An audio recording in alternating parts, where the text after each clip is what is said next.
This is the Tide to Go Oxy pins. They are supposed to be stain fighting power. Thank you to the brand for sending us these to try out.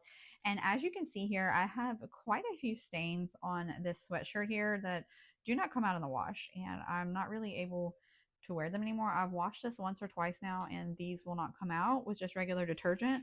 So we're going to give these Tide to Go pins.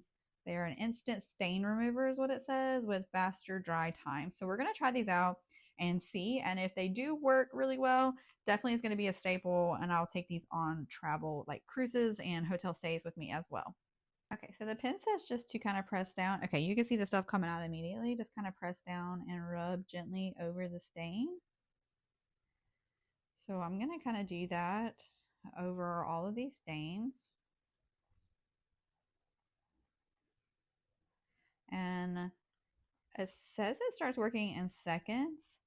So we'll let it do its magic and let it dry, and then I will show you afterwards how well the stains came out.